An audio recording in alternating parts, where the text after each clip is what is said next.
The holiday season's here, and Sock Club is delivering the perfect gift experience. Remind your loved ones that you care each month with quality American-made socks. The socks are sent straight to their door, featuring different designs and a personal note every month that can be customized before each shipment. I am a Sock Club member. It is exciting. I get home, I see the Sock Club envelope. I got new socks, and I'm psyched. The designs are great. It's genuine. It sounds so simple. It's because it is. Go to sockclub.com/beautiful. Get 15% off using discount code BEAUTIFUL at checkout. That's sockclub.com/beautiful. Give a little reminder of your love every month. Give Sock Club. Squarespace makes it easy to turn your idea into a new and unique website. It's a very important thing. Take it from me. You guys know I'm all over the map. I got a million different products. The website unifies all of them. You showcase your work. You can blog. You can publish content. You sell products and services all in a few clicks. You can customize everything too, from how it looks and feels, all the settings, the products. You use beautiful templates created by world-class designers, and you don't have to install or patch or upgrade anything ever. Squarespace makes it really easy to make a website that's yours. Head to squarespace.com for a free trial. When you're ready to launch, use the offer code CG to save 10% off your first purchase of a website or domain.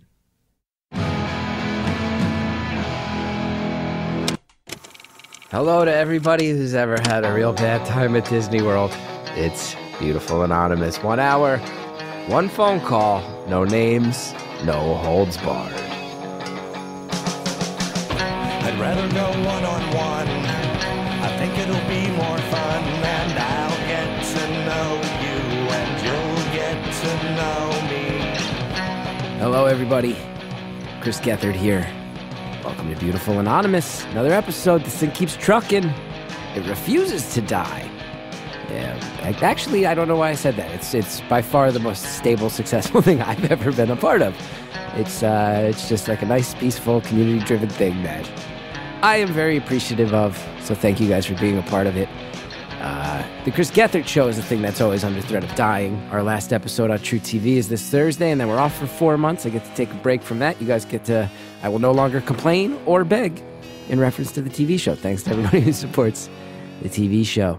Last week's episode, a lot of people really enjoyed this one with this the cadaver medical student telling us, I thought it was going to get gross. A lot of people said they were mad because they were eating their breakfast when they listened to it, as she talked about, slicing up eyeballs and whatnot, to quote the Pixies. This comment I really enjoyed. This is in the Beautiful Anonymous, the community on Facebook, which I hope you'll join if you haven't joined yet. It's a very, very warm, positive place. Donna says, I have signed the paperwork already to have my body donated to the cadaver lab. As a teacher, it is my final lesson planned. Thought that was really great. But caller, people really loved you. Someone said, Adrian said, listened on my run, was winding down a pathway when the caller mentioned how much fat is in the human body. Had a very graphic recollection of every time I trim fat off of raw chicken. A lot of comments like that of this week's episode. And man, did I laugh while I was reading them. Thank you guys for being a part of the group. This week's episode coming up. What will I say about this one? It is grim. It is pretty intense. I would say that you might want to brace yourself because there's some stuff that's abusive. There's abuse. There's that comes up: domestic abuse, emotional manipulation, emotional abuse. It tumbles downhill, is the way I would say, in the sense that it is fascinating from the start, but pretty tense. And then you think maybe the tension's breaking, and then new specifics come up that make it even more tense. I liked it, is what I'm saying. It's tough. We talk about real life on this show. We talk to real people about real life. Real life's not always pleasant. Sometimes people are caught in the middle of situations that I can't imagine. So I hope our caller's out there doing well. I hope our caller got something out of talking, getting this off of their chest. And I hope the caller sorts out what sounds like a still currently intense situation. So I've teased that enough, huh? Everybody's chomping at the bit to get to the phone call. I say we do it. Enjoy the call. Thank you for calling Beautiful Anonymous. A beeping noise will indicate when you are on the show with the host. Hello? Hello? Hello. How are Chris? you? Yes, hi. Hi. I'm good. How are you doing? I'm good. It's Friday. I'm out of work. get a weekend ahead of me, get to talk to you for an hour. It's a pretty good way to end the week. And your show is going to come back in spring, right? Yeah, we just announced last night 10 more episodes. So I get to... That's awesome. The listeners of Beautiful Anonymous, they won't hear me complaining or stressing about that until maybe mid-April. Oh, that's great. Yeah, I think everybody agrees. Well, I love your show. I just watched it last night. I was just telling Jared this because I fell asleep watching your show last night. I watched the Halloween episode. Oh, nice. And I had a dream. I've been reading your book, by the way, as well. So Thanks. I had a dream last night that you were driving me around in a car. I can't really remember anything else with the dream, but you were wearing your rabbit suit. And you're driving me around. And then I wake up to read your last two chapters, the jiu-jitsu chapter and the chapter on road tripping. And wow.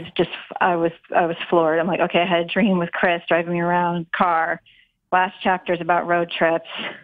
And then I get through to Beautiful Anonymous for the first time today. So I'm having a weird day.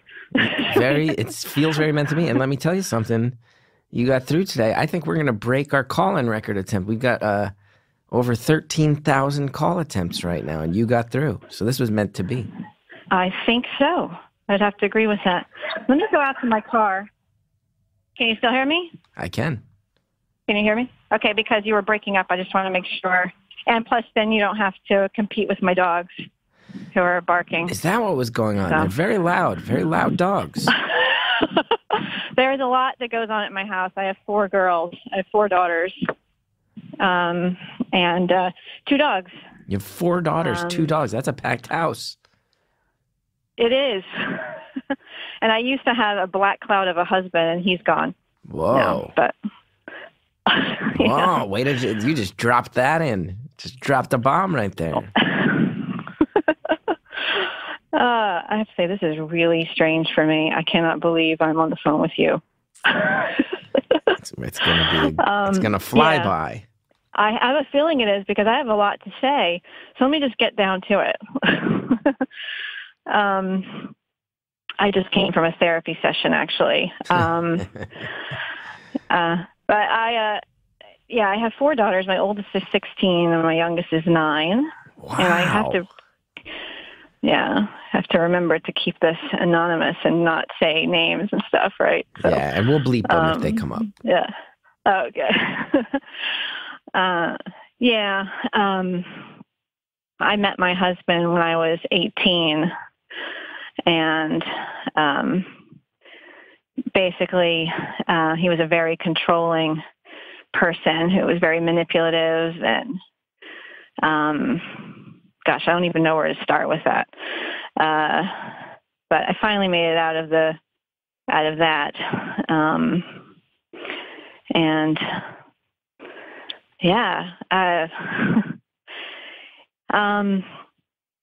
I grew up in Texas, actually.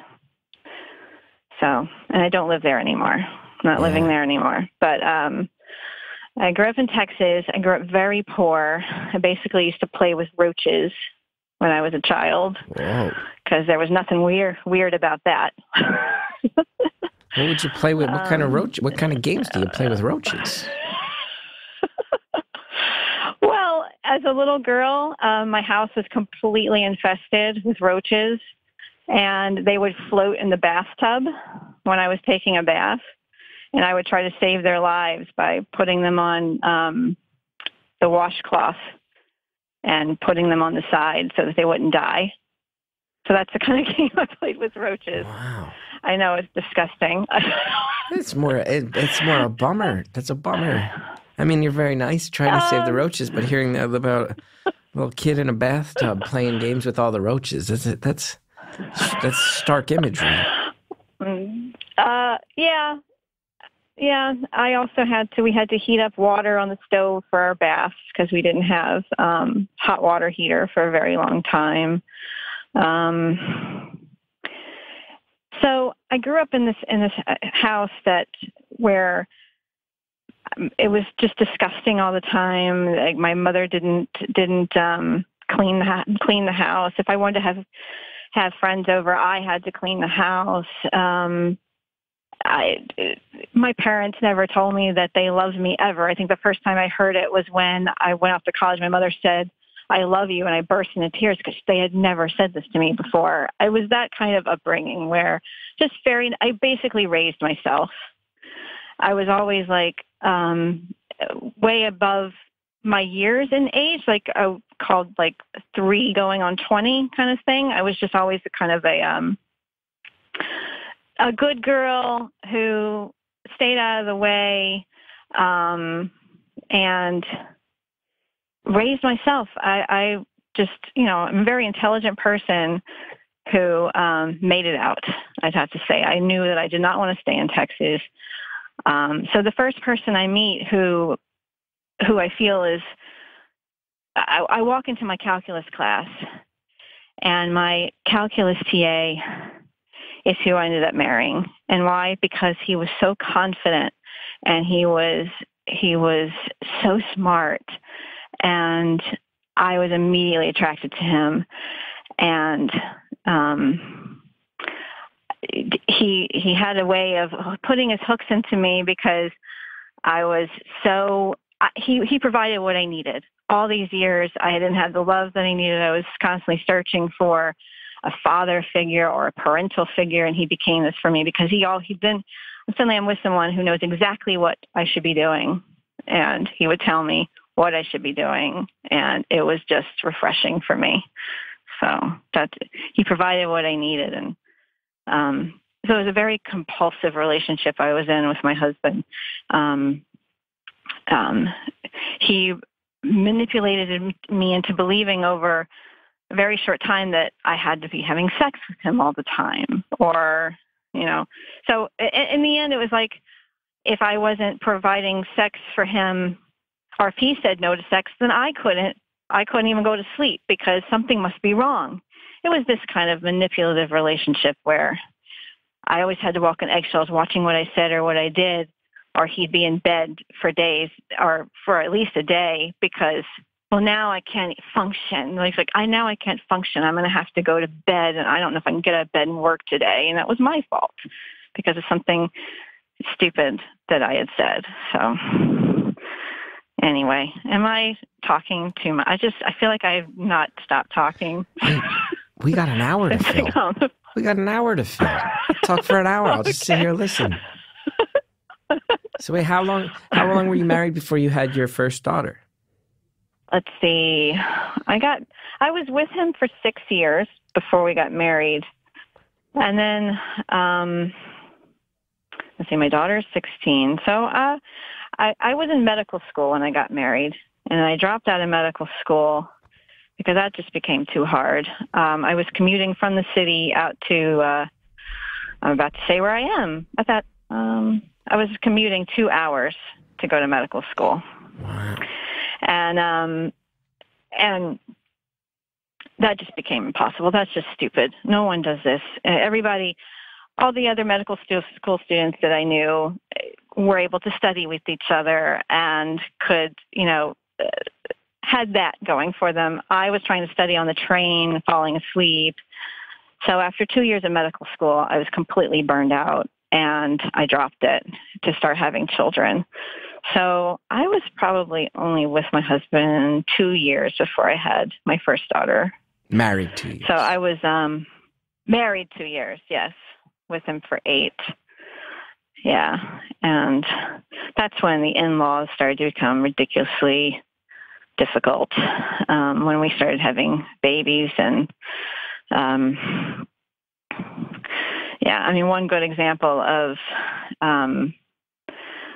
the very controlling nature of my husband is the third baby I had, which was the first 3 of my children are very close together. My second 2 are 18 months apart. So the third one was particularly hard for me. They were both of my in-laws were there, and they had this thing about not breastfeeding your Not, let me change that. My father-in-law did not see the point in breastfeeding. He thought you should just give a bottle. Why is this a big deal? Just give her a bottle. Well, as a mother who's been through this twice already, I know that I need to breastfeed on a regular schedule. If I don't, my boobs get all full and they hurt and I'm miserable. And I have to, you know, so I was basically breastfeeding around the clock on demand. And my baby was only a week old. And I had gone to take a nap, and I left instructions that if the baby woke up, to come and get me.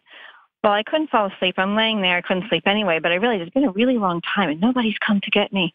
So I come downstairs to see my husband walking out of his office with the baby on his shoulder and an empty 8-ounce bottle. Well, if I ever supplemented, when I supplement with bottles, I would give 1 ounce, a half ounce, 8 ounces. That's like both my breasts. Like that's too much. So I'm bursting at the seams here to breastfeed, and my father-in-law basically looked for an opportunity to give this baby a bottle without me breastfeeding first, even though I'd always given strict instructions that is never to happen. I always breastfeed first. I blew up at him. I was so angry at that point because I'd already been dealing with all their bullshit for sorry, Aunt Karen and Sally. Thank you for including Aunt Karen, by the way. She needs to be included.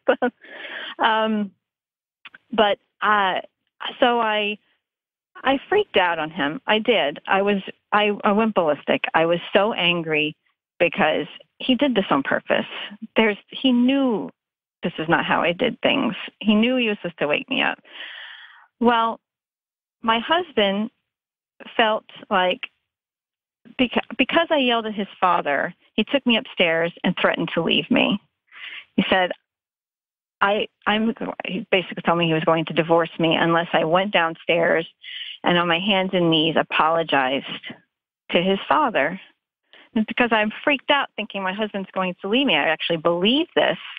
I went down and did it, but all hell was breaking loose. His parents were furious at him for making me do such a thing. They were yelling at him, and he's staying there with his arms crossed, just staring down at me, making me do it. And then his dinner time, so his mother's trying to feed me. Go ahead. You said he made you get down on your hands and knees and apologize? Yeah. Well, my knees and hands together and apologize. Beg forgiveness on your knees. And even his parents who you're apologizing to are going, hey, this is over the line. But he's on a power trip. He's on a power trip. Yeah, exactly. And my kids are yelling. My daughter, who was only 3.5, my oldest, was screaming, stop it, because everybody's screaming. And my mother-in-law is trying to feed me because she has been cooking for us because, I'm a new mom, or not a new mom, but, I just given birth. So she's trying to put food in front of me, and he's standing over me going, don't you eat that.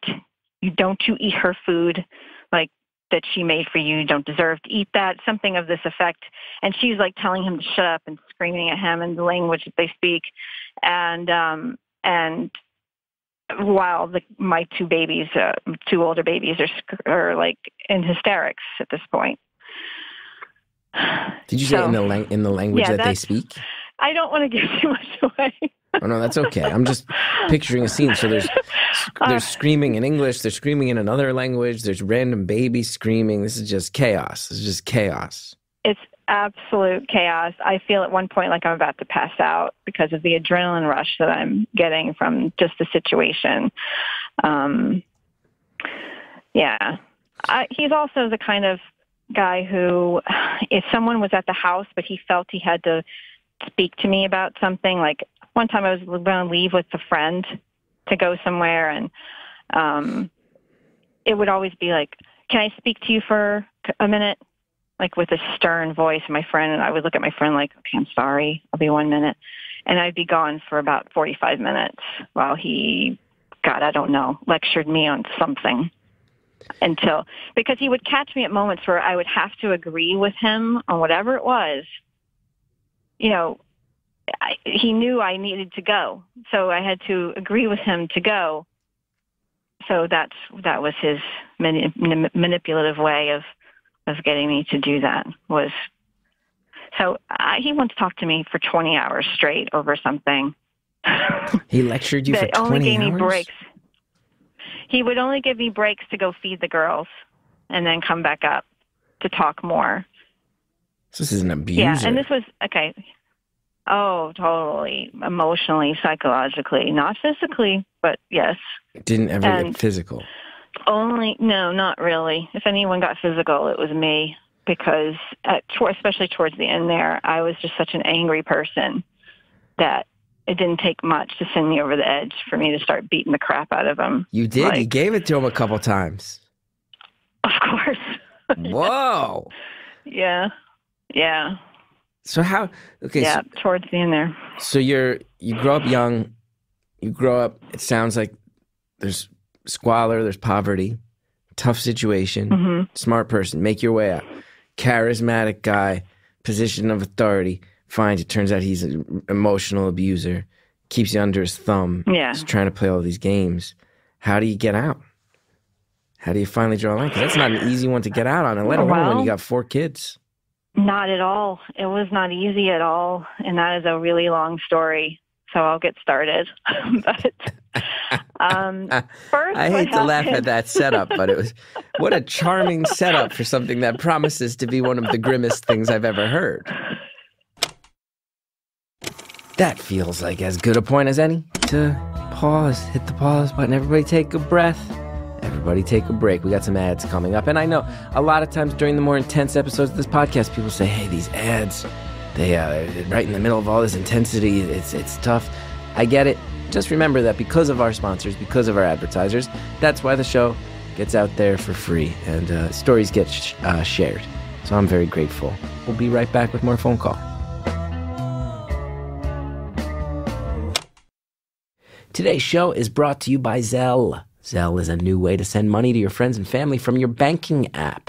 Cash, it's easy to lose, and checks take a while to clear. But with Zelle, once you're enrolled, the money moves right between bank accounts and typically arrives in minutes. Pay your share of the cost of Dad's gift, request half the cost of the Christmas tree you bought with your roommate, or pay that personal trainer you hired after Thanksgiving with ease, all thanks to Zelle. It's easy to use, and it works with almost anyone with a bank account in the U.S., and don't worry, Zelle is safe. It's backed by major banks, which means you can send money confidently. Just go to ZellePay to learn more. That's ZellePay.com. Zelle. This is how money moves. I'm happy to tell you guys that my friend, good pal of mine, comedian and writer Michelle Wolf, is bringing her sharp humor to HBO in her debut stand-up special. Michelle Wolf, nice lady. Can't stress enough, guys, and you know, comedians, we are protective. I'm not going to recommend anybody that I don't believe in. Michelle is one of the hardest working people out there, writes hard-hitting jokes, thoughtful person, good commentary on things around you in the world today. Michelle Wolf is so rad, such a good friend, and I want you to go out, watch her HBO special, Michelle Wolf, Nice Lady. It was taped at the Skirball Center in New York City.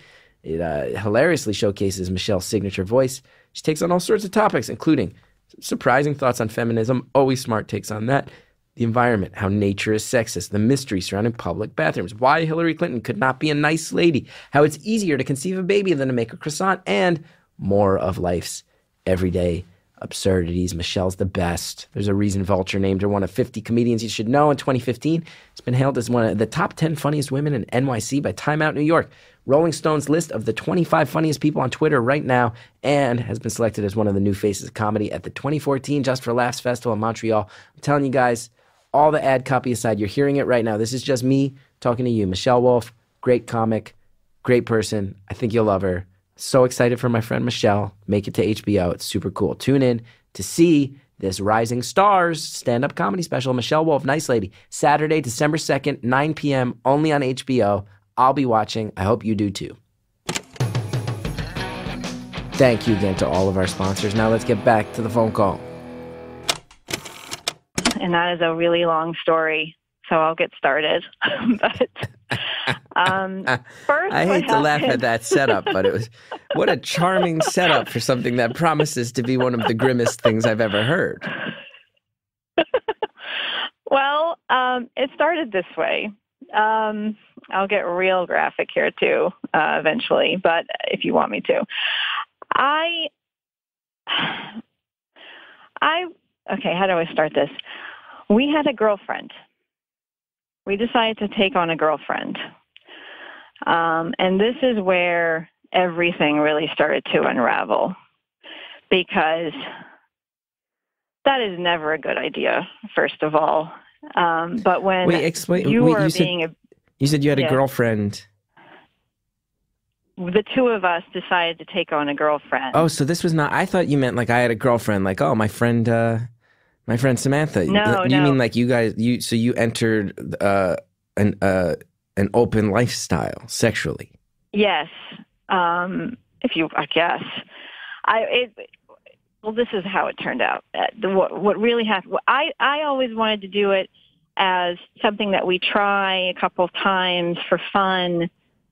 He became obsessed with this, and it turned into, no, she has to be our girlfriend now. I have to lock this in because I want her to stop having sex with other people. And so why don't we get her an apartment?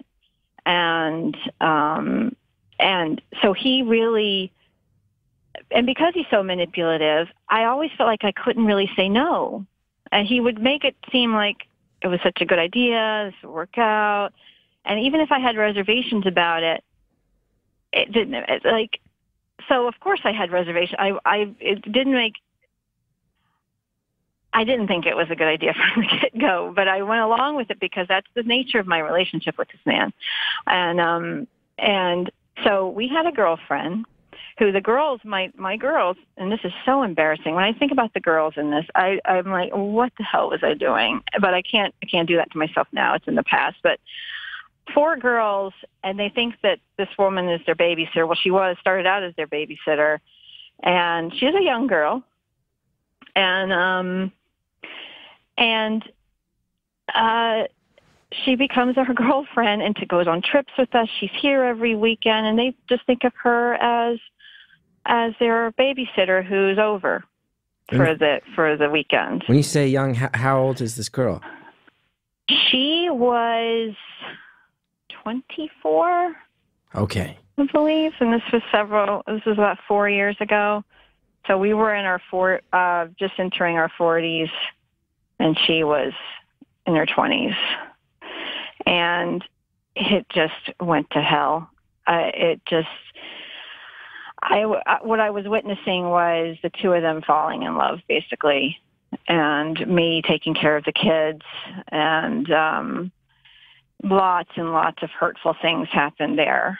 Like one story is, for instance, well, he would go. They started working together. Even like he hired her to the company. So, and his reasoning for that was when we eventually broke up with her, we would have helped her with her career. Well, that meant that they were spending even more time together, working together, and being alone together. And this would make me just so anxious. I would get so much anxiety over this. But if I ever called too much, it was like I would get in trouble. And even to say I would get in trouble, like to me, after being out of this relationship for 1.5 years now, I used to say that all the time. Oh my God, if I do that, I'm going to be in trouble. And sometimes people would hear me and say, what do you mean in trouble? Yeah, you're a grown up. But I'm a grown up. I know, but I was still really a child. I had never grown up, and I'm just now growing up. I'm 43 years old and finally growing up, finally trying to figure out how to have a healthy relationship. And I don't even know what that means. That's why I'm in therapy. I'm trying to figure out, what does it even mean to have a normal, healthy relationship? And not even just healthy relationship, but even a normal sexual relationship. I don't know what that is. So that's where I am now. But let me get back to my story. Yeah. Yeah, there's a lot. This needs to be like a triple episode. We're not getting to everything on this one. No offense to you, but to anyone listening, we got 37 minutes left. We're not getting to all of this. There's no way. We're going to barely get through the exposition on this one. So, where was I? What was I talking? Oh, okay. So they started working together. Yeah, they're working together. This 24-year-old lady who's your couple's girlfriend, but realistically his girlfriend, which makes you're feeling held even more hostage in your role as a mom. Yes, absolutely. Like we would go, when we went on vacations together, it became all about her and what she wanted to eat that day. And, you know, I don't even know what my girls are thinking. Like if, like in the mornings, I would have to help get them all their breakfast on, and she's supposed to be helping me do this stuff because she's the quote unquote babysitter, but they would be in the bedroom, like laughing about something. And I don't know. And I'm like seething and getting so angry because I'm like, what is going on here? Why is this woman being treated better than I ever was? I don't get it. And that's where all the trouble started. And so he would go to see her. And if like one time I called to find out why I hadn't heard from him so long. It was getting late, and it was because he had fallen asleep at her apartment. And just me questioning this, like, couldn't you have checked in with me to let me know you were going to take a nap? He blew up at me because I was questioning him. So we had this huge fight. Well, the next day I went to see her because I was supposed to go see her anyway. We had planned a day together. And he thought I was going to go see her to have sex with her. Well, I didn't feel like having sex with her. I felt like driving off of a bridge because I just had this horrible argument with him, which lasted basically all night. But when he found out that I lied to him about my nature of my meeting with her, because my nature of my meeting with her became me complaining about him and basically crying to her and her comforting me in this really fucked up way. Sorry, Aunt Karen. No, don't even worry about it at this point. Let's not even worry about that. But she's comforting me, and I'm like, I'm feeling like dying, really, at this point. But I'm trying to get comfort from the woman who is causing me the pain. But I go back, I tell him, no, we had a great time. We had sex. That was great. And when he found out that that was not what happened, he became so furious. He lectured both of us for an entire day separately because we had talked about him during this thing, during our meeting. And then at the end of the day, after all of that, and the two of us are crying, the two of us are like, he made us both swear to never do such a thing again. And then he got in his car and drove to the city and had sex with her to make up with her. And then just came home and went to bed and told me he didn't have to have sex with me that night. He was good. Wow. So this guy sounds like a world-class creep. Yeah. He sounds more like this sounds almost like a cult leader. This goes beyond abusive to like a borderline cult type of sociopath. Kind of. Yeah. You're right. Yeah. So, well, how I got away is this. So that's going on. And I started having an affair. I have my two dogs. Oh gosh, let me not get too specific. If anybody's listening to this who knows me is going to know exactly who I am. Anyway, so I'll say I had an affair with a man who, of course, I immediately felt drawn to for lots of reasons. First of all, he reminds me of my father, which I know is weird, but that's a different subject. Let's not go there. But we can't unpack all of it, okay? You got to pay at a certain point. You're going to have to pay a fee to check all this baggage, all right? We got to start. This is like Delta Airline rules. You can only check so much baggage for free. You can't just casually drop that. Anyway, so you're having an affair with this guy who reminds you of your dad. And my husband found out. He kind of I guess I was acting strangely, and he cornered me one day. Even the way he cornered me is fucked up. I was taking a shower, and mind you, I was never allowed to be even in the bedroom when my husband was showering, but he could just walk in on me whenever. And he confronted me and he said, "I don't believe that you were talking to your mom when you were out taking a walk." And he made me show him my phone. I'm dripping wet, by the way. I'm like naked. He caught me in my when I'm vulnerable. Of course, that was intentional. Yes, absolutely. So that he looked at my phone and found, out that who I was talking to, and so I made up this whole thing about it. It's just a friend. It's nothing. We're just talking on the phone. Well, then he started to delve deeper and really start to, he went through phone records and things, and then he threatened. Then so he sat me down one day and said, "I am going to be able to see your text messages," which I found out later is really not true. He could not have done that. So when he said that to me, I just confessed, and I told him that I didn't think that I could stop seeing the man, and that I was in love with him.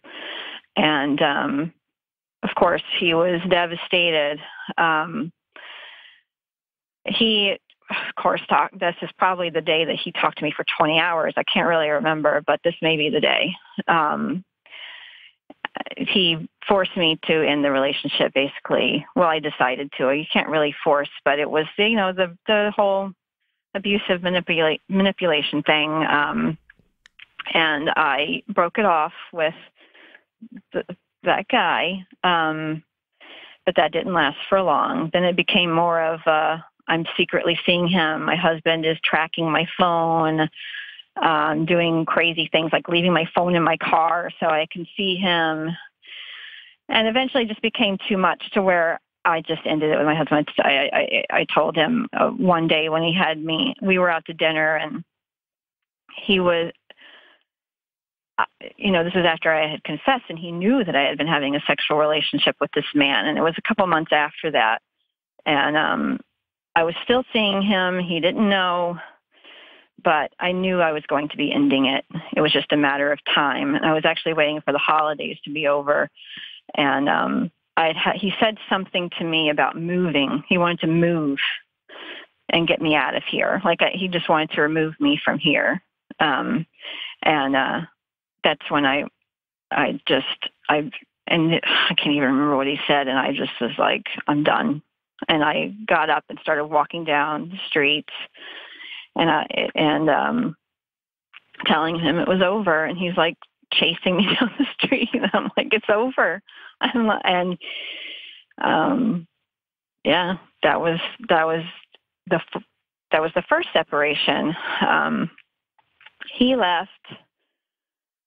What he did, though, was the next morning he sat all of my children down, and I didn't know he was going to do this, but he told them, started crying and telling them that Mom is in love with someone else. Oh, that's low. That's low. Yeah. Oh, that's low. Mm-hmm. Meanwhile, he's off in the other room with the babysitter. Exactly. Oh, that's low. Yeah. That's low. So he's immediately trying to get your kids to feel like you messed this whole thing up. Yeah, he threw me under the bus. Now, did they buy it, or did your kids sense that he was he? How was he with the kids? How was he? Did they know were they scared of him too, or?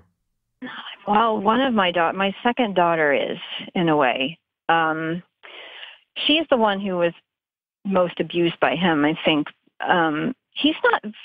I wouldn't call him abusive with the kids at all. He's himself. I mean, they just know him as that's Dad, and that's the kind of thing he says or the kind of thing he does. But he tries, I believe, to be a good father to them. And I stopped him. I stopped him from doing the whole "you're stupid, you're dumb" thing. I believe. I mean, I don't think he does it anymore. But he was doing that with them quite a bit. He would. Helping them with homework or something and end up saying things like, "You're so stupid," or "You're so dumb." And this is a cultural thing. Indian. He's Indian. I'll say that. And I am not. But he's Indian, and they grow up being, well, in his family anyway. I don't want to generalize things, but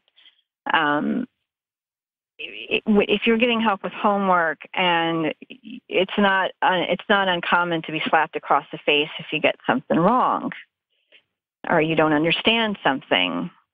So that's, so he thinks it's okay. He thinks it's okay to abuse in that way. Like, you're not getting this homework problem. How could you be so stupid? That kind of thing. I tried to get him to stop doing that. But I have my oldest daughter doesn't see anything wrong with this, and she has a lot of his personality characteristics, unfortunately. And I'm being told by my therapists, both of them now have told me they think he's bipolar. I don't know. He's not going to get any therapy or treatment. That's just not his thing, but that is a possibility. And now but my oldest daughter actually has now asked to see a therapist, which is a breakthrough because I couldn't get her to do it. She would go to group therapy with her sisters, but she is recently, 16 years old, has said, I think I need to start seeing someone. I've been doing some research. I've been feeling this way for about 4 years. Something is not right, and I think I might need to go on medication. And this is a daughter who refused to talk to anybody for a while, but she's extremely bright. And like her father in a way, but like she knew all the countries on the globe before she was 2. So that's her thing. And she learned how to read when she was 3. Go on. Does he, so you've left him. Are you divorced? Is it an official divorce? No, we're separated. He's dragging his feet on that one. Does he still come around because of the girls? No, he's in the city. I am living about an hour. How far am I from the city? About an hour, 15 minutes, an hour and a half from the city. And I drive them in to see him. He won't drive to pick them up. I have to take them to see them, and he sees them every weekend, like from Saturday afternoon to Sunday afternoon, basically. What was your question? I'm sorry. Basically, if he's still involved, and it sounds like he is every weekend. He is. Every weekend he sees them, and they have no problem going to see him. My second daughter, which I was getting to, when she's had the hardest time with him. He does not get her personality. And what's funny is that he says to me quite often, she's just like you. She's so thin-skinned like you. Like, she has your exact personality. Like, it's a horrible thing. And, but she does not really like to go there, because when she goes there, his apartment is a complete mess, and she's the only one who cleans up. And he doesn't take out the garbage. He has like garbage sitting all over the place, and she says it smells and it's hot, and she just doesn't want to be there. And also, they just don't have the greatest relationship. She's the one who, when she was about 2 years old, she's sitting at the table and she's eating or refusing to eat. And he couldn't stand this, and he slapped her across the face so hard she fell off of her chair. And of course, I'm looking at him in disbelief because I couldn't believe what I was just seeing. Like, just 2. But it was like she was the one that was chosen to abuse, because there was a couple of instances of things he did with her. And I don't know if it's because she reminded him the most of me, which is still messed up. Am I not the one he's supposed to be loving? Like, why is it that, I don't know. He did all sorts of crazy things that I think came from his relationship with his mother. His mother was kind of a whack job too, and would slap him across the face if he didn't eat. But that's where he got that from. But she would yell at people in public, like if they were at a restaurant and she wasn't satisfied with the service or the waiter made her tea wrong, she would be very loud and embarrassing and make a big, stink about everything. And what he would do to me in public sometimes is instigate a fight, blame me for it, lecture me for hours about how I embarrassed him in public. Well, he caused that to happen. That he would egg me on into a fight and then make me feel as if I had done all that and I'm this crazy person who just embarrassed him in public. And I really think that was him punishing his mother. Now what? Anyway. I'll say a couple of things, if I may, because this one's getting dark. Yeah. This is a dark story, right? Yeah. So yes, first thing, and I don't mean to laugh. I laugh nervously all the time. But go ahead. What can you do? If there's anybody who's a bigger proponent of you got to find a way to laugh, it's me. But it's a lot to digest. Hearing about him hitting a kid, that's on top of hearing about all the stuff he pulled with you. It's a lot. I want to say I'm glad to hear you're in therapy. I'm glad to hear you're trying to sort this out with people. I'm glad your older daughter is vocalizing that, and it sounds like you're protecting her. And I'm a guy on a phone who's known you for 39 minutes. What do we got to do to finalize this divorce and make it so this person is not around you or your daughters anymore? Is that a thing that's in play? Is that actions you're trying to take? I think that's a question a lot of us have been asking and are probably really rooting for. We'll hear the answer to that question after our next round of ads. We've got sponsors. Check out what they have to offer. We'll be back right after this with more phone call. Support for today's show comes from Squarespace. If you're ready to start your new business, make it stand out with Squarespace. With beautiful templates created by world-class designers, Squarespace makes it easy to turn your idea into a new and unique website. Showcase your work, blog, or publish content, even sell products and services of all kinds.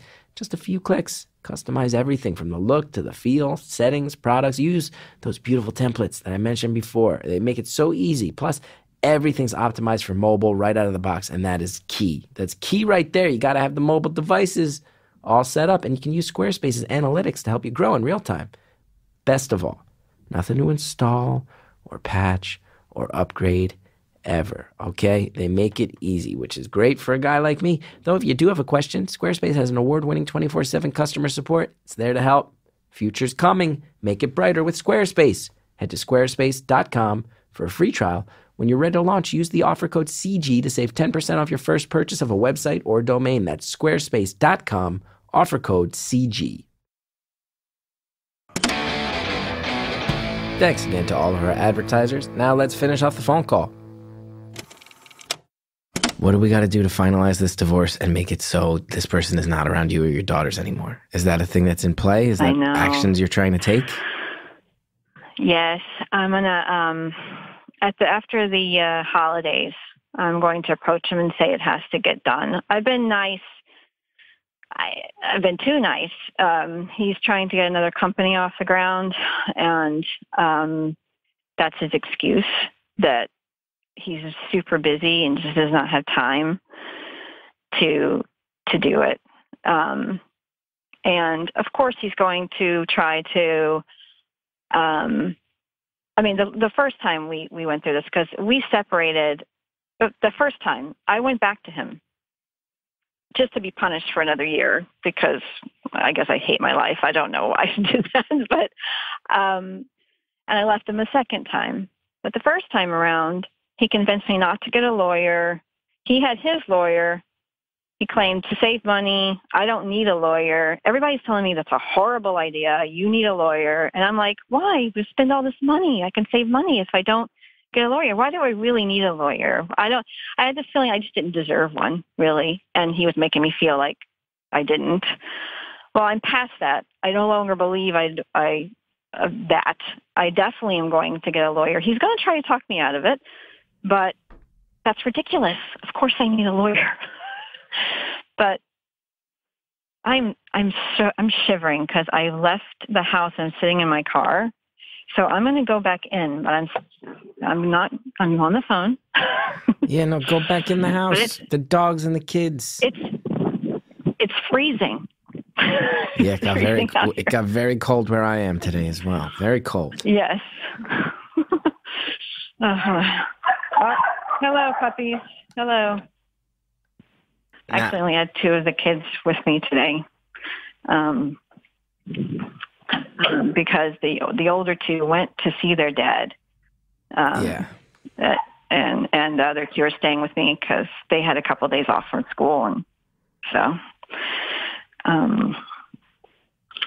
So yes, the divorce after the first of the year, after the holidays, I'm definitely approaching him with that, basically saying this is something that needs to get done. I need to be free of you. And you need to have lawyers in place. Are there people who else is are there people in your life right now that you lean on? Do you have friends, family, people who are getting your back on this?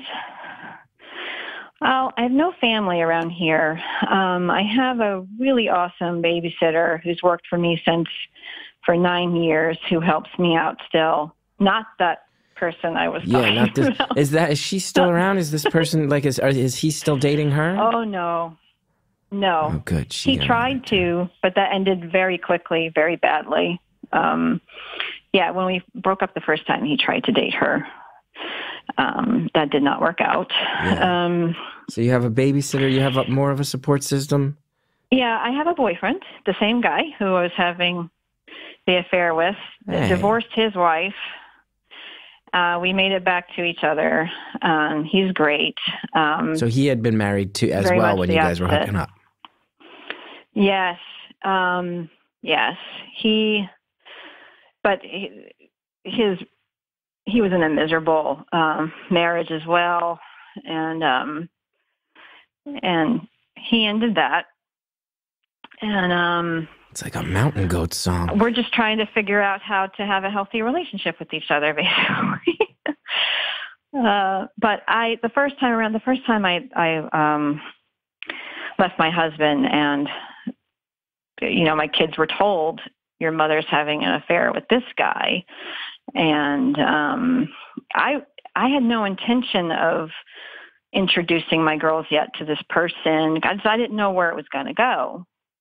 Well, then I had getting calls from my husband saying the girls want to meet him. Why haven't they met him yet? I'm like, what the hell? Okay, so. Suddenly I'm thrust it's kind of like it moved way too quickly, and I don't know if that was another tactic of his. I have no idea. But I actually got pregnant within 2 weeks. It's a complete accident. With the new guy? With the new guy. During the affair, or after he broke up and you guys got together? After I broke up after the first time that I separated from my husband, I found out I was pregnant within the next month. I found out that I was pregnant. It was definitely the new guys. And at first we were like, what the hell? This is really bad timing. I should just go get an abortion.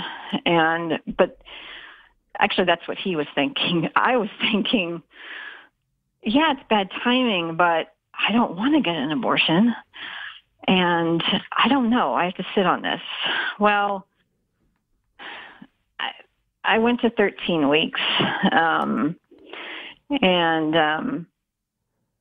reason what happened there was my husband was still being difficult.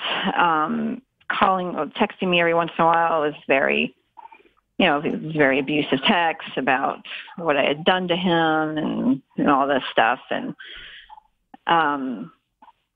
that kind of was waning a little bit. And I was going through a lot of my stuff at the house because I was going to have to move out of the house. And I started to come across lots of things that was making me feel very guilty and awful. And I called my husband one day just to check on how he was doing.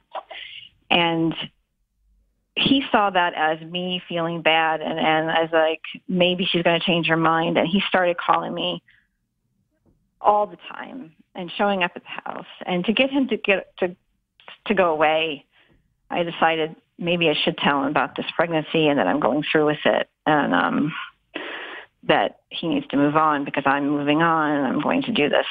And, well, that was such a bad idea because,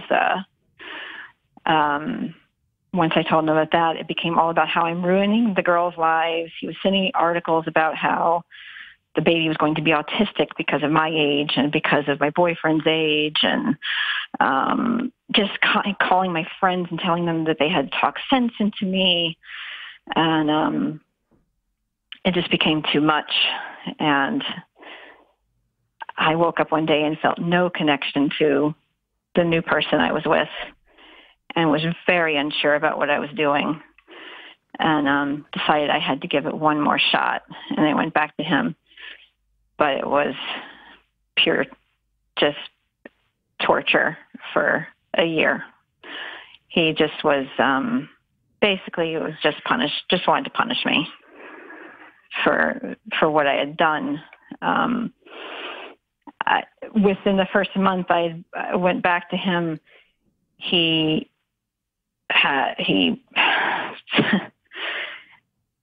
it was just, I don't know, Chris, I don't know where. The abortion itself was just a painful experience. I'm still healing from that, feeling terrible about it, feeling incredibly guilty about it, but also knowing it may have been the right choice. But for, my boyfriend who had never had a child, it was, he had become very attached to this baby. And me waking up one day just not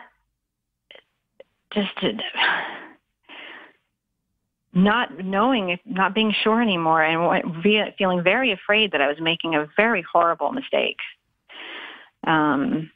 He begged me to go to the ultrasound that was already scheduled, and I did, to find out that it was a boy. Hold on one second. Still on the phone.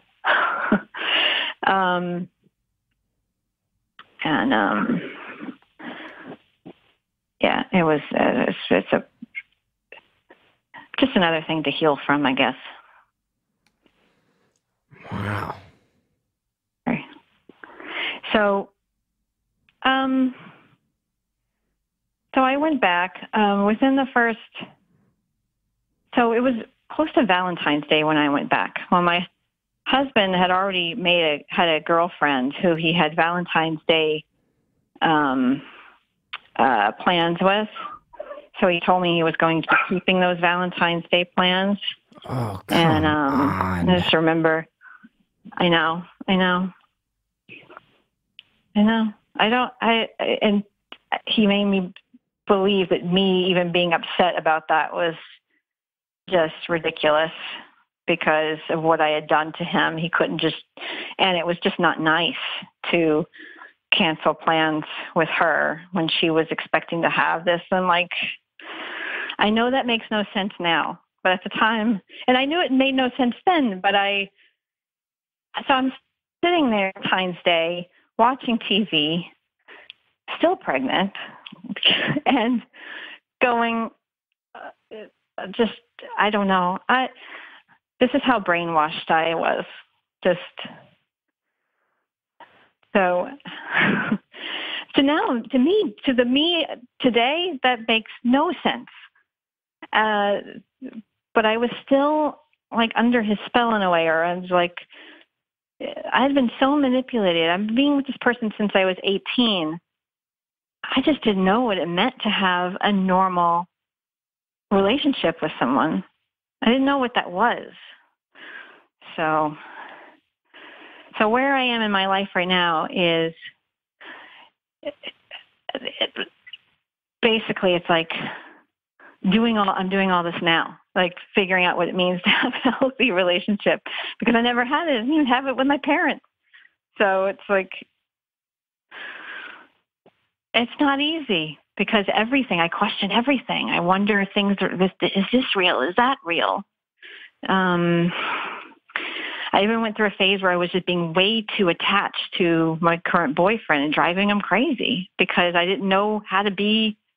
I don't know who I am. So I'm not okay being alone with myself, which is what I need to learn who I am. Who am I?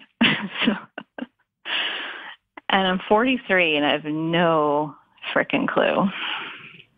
And this new guy, he's a good guy? He's a very good guy.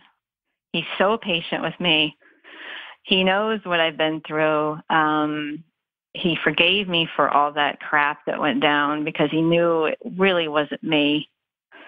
And yeah, he loves me. I love him. And just trying to... No, and what's really nice is that, the dark cloud that I used to experience with my husband, now I just feel like whenever he's around, it just feels good. He makes me happy. So.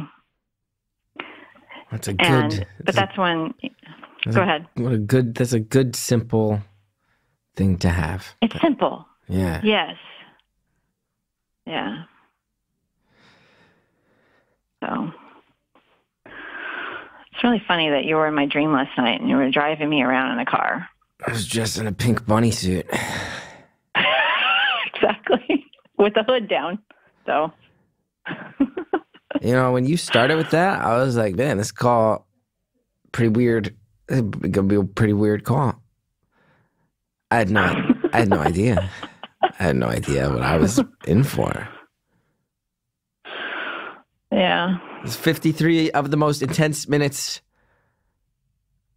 of my entire life. It's been 53 minutes. Wow. Yeah, we got 7 minutes left. And it's 53 minutes, intense minutes of my life. I just heard about it. You lived through it for years. I'm so sorry about everything you just said. I'm so sorry about all 53 minutes. But I'm so happy to hear that you're still fighting and you found a good guy and that all your girls are together and that sounds like he didn't manage to turn them on you permanently. Oh no, they are the best.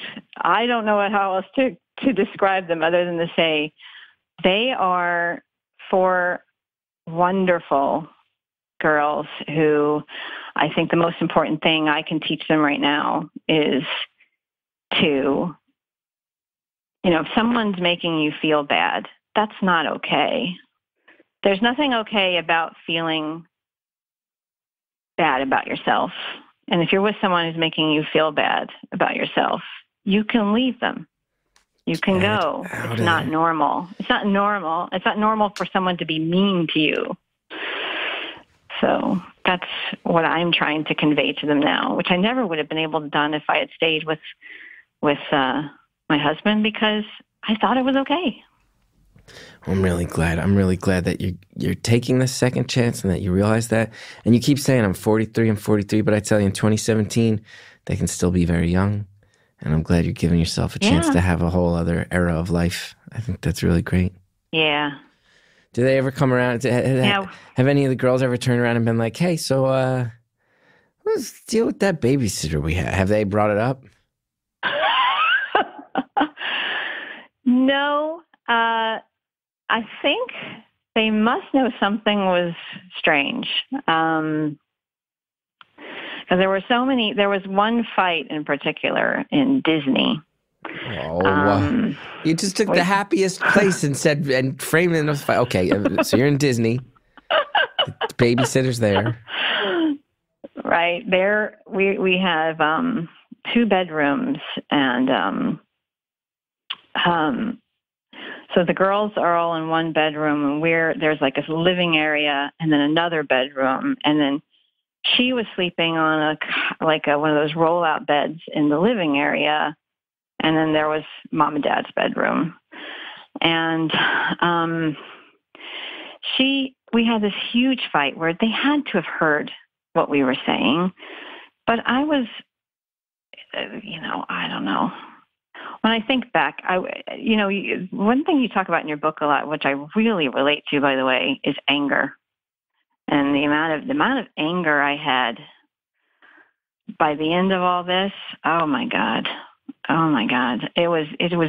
would turn into a monster. Like, I could not control myself sometimes, and I would just yell and scream. And even though I know my kids were like in the other room, it didn't matter to me. Like, it was out of control. I was that for a while. Let me ask you this, though, because you mentioned this anger. You mentioned something before, and we haven't talked about it. And the last thing I want to do is encourage violence or promote violence as a positive thing. Yeah. But you mentioned that you popped this guy a couple times. Yeah. What's the first time of that? Because he's very controlling emotionally, but you said it never got physical, and you said actually you turn it that way. The first time you haul off and just give this guy a smack or a punch, what happens? He hit me back. Actually. What a son of a I'm trying to bitch. think of the first time. I think the first time may have been as recent as when all that stuff was happening in the last 2 years with the babysitter. So that your anger and this violence was a big part of why you started to realize this is way bad. It sounded like a situation that you knew was bad for a very long time, but it sounds like that might have helped. Before I glorify and go, what about when you punched him? It sounds like that type of stuff was the type of thing that made you realize, oh, this is going to end really poorly. Yeah. Yeah. Yeah, I think that whole situation, I mean, I'd already had, anger management issues in a way. But this really sent me over the edge, and I just became a very angry person. And yes, I became, he would say monster-like. Yeah. But yeah, I could not control my anger at all. I would erupt and start hitting him, and yeah. And I'm not proud of it. I don't even recognize that person, really. When I think back on it now, I don't recognize that person who used to do that. I don't know. It's like it became something else there for a little while. Yeah. But I've been told that a lot of this is like PTSD. Of course. I don't know. I'm really glad you're talking with people who can help you sort it out. I'm really glad you got out of there, and I hope you keep I hope you keep dragging yourself and your girls out of there even further. Yeah. And I hope you never go back to I still tend to go to very dark places, so. Oh, yeah, hell no. No, it's so over. You say you go to dark places. I think that, of course. I mean, that's going to last a long time, right? Yeah. Yeah, that's what I've been told. It's going to take a while for me to, I'll be okay, and then I'll go to the dark places. And then I start self-diagnosing myself. I read up on things. I'm like, am I manic depressant? Like, do I have manic depression? And I'm told it's probably just PTSD. I'm like, okay, but I feel crazy.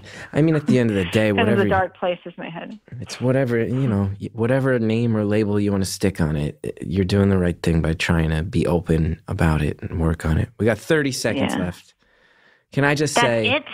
Oh, my God. And I just want to say thank you for sharing. It was awful grim, but I'm glad that you're on the other side of it. And if you're ever tempted to go back to the guy, you think of me in a car driving you away from him. That's what that dream was about. It was me driving you in the other direction from that guy.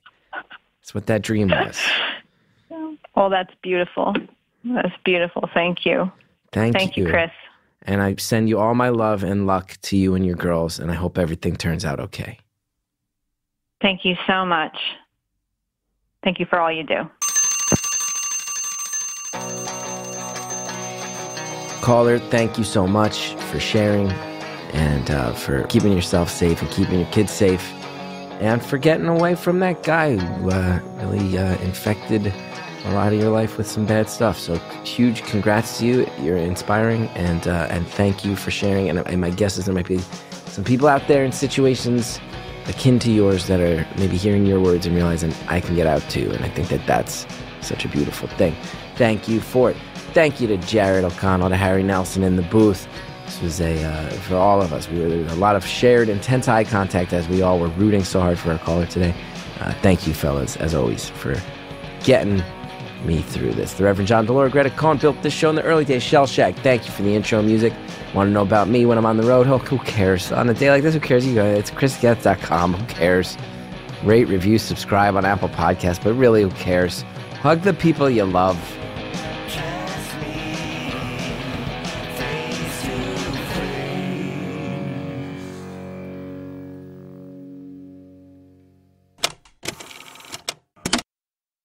Cash is easy to lose, and checks take a while to clear. Thankfully, there's Zelle, a new way to send money to your friends and family from your banking app.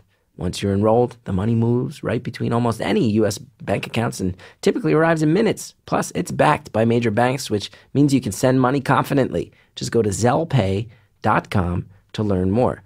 Zelle, this is how money moves. ZellePay.com. Next time on Beautiful Anonymous, someone who looks death in the eye as her job tells us what it's like at the very end. Done with work by like 2, and I can get to the gym before it gets crowded. But it's not all, it's not all like doom and gloom, like, watching people die. We can be honest. There's days where you come in and you're like, yes, everybody's asleep. Nobody's even dying. And then you just go to the gym. Yeah. Then I still have to do like the paperwork and stuff, but yeah, 100%. Isn't it amazing that the human condition, I don't care what your job is, how unique or exciting or serious it is, every once in a while you're like, what do I gotta do to not do this shit today? Everybody has it. Yeah. That's next time on Beautiful Anonymous.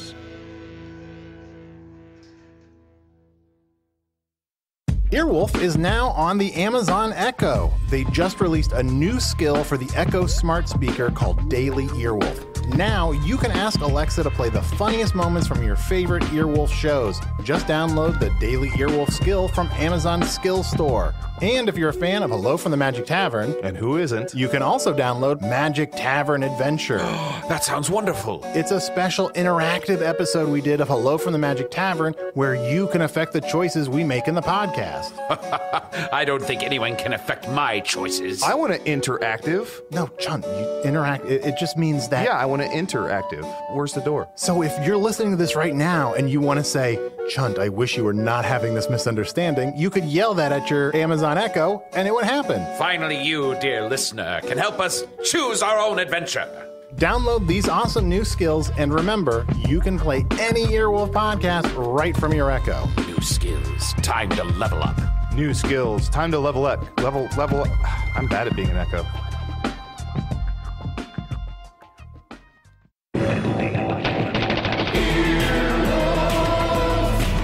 This has been an Earwolf production, executive produced by Scott Aukerman, Chris Bannon, and Colin Anderson. For more information and content, visit earwolf.com.